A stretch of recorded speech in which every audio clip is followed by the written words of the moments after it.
బంగ్లాదేశ్లో జరుగుతున్న ఇష్యూల గురించి, అలాగే తెలంగాణ రాష్ట్రంలో టెంపుల్ మీద జరుగుతున్న సమస్యల గురించి కూడా వీటి గురించి మాట్లాడాలి ఖచ్చితంగా. ఎందుకంటే యావత్ హిందువులు కూడా మేల్కోవాల్సిన సమయం వస్తుంది. సో ఈ నేపథ్యంలో ఒకసారి మాట్లాడదాం. నమస్తే అన్న. నమస్తే.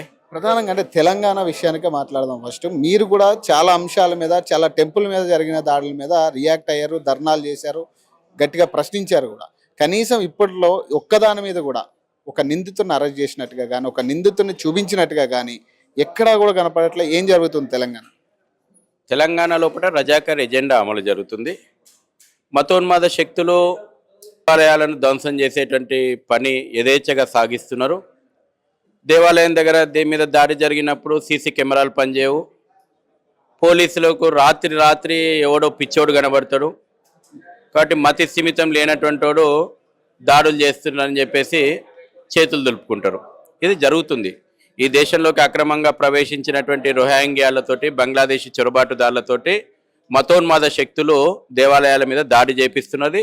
ఇది కల్చరల్ జిహాద్ నడుస్తూ ఉంది. మన దేవాలయాల మీద, మన విశ్వాసాల మీద దాడి నిరంతరం జరుగుతుంది. దీన్ని సమాజం ఉమ్మడిగా ఎదుర్కొని తిప్పికొట్టాలి. నిన్న మల్కాజ్గిరిలో జరిగిన ఇష్యూ గురించి అంటే ఏం చెప్తారా? నిన్న టెంపుల్ మీద జరిగిన దాడి మీద అందులో కూడా ఒక ముస్లిం పట్టుబడడం జరిగింది. ఎక్కడ జరిగినా కూడా ఒక ముస్లిం అనే వ్యక్తే పట్టుబడతా ఉన్నారు. ప్రధానంగా వాళ్ళే కారకులు అవుతా ఉన్నారు. ఏం చెప్తారు? వాడు టోపీ పెట్టుకున్న తెలివి ఉంటుంది. నేను ముస్లిం ఐడెంటిటీ అని వాడు టోపీ పెట్టుకోవడానికి తెలివి ఉంటుంది. కానీ పోలీసు వాళ్ళు ఏం చేస్తారు? రేపు ఇవాళ వానికి మతి స్థిమితం లేదని చెప్తారు.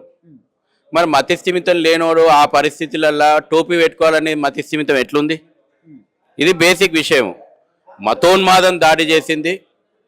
మతోన్మాదం ఇవాళ దాడులకు పాల్పడుతుంది.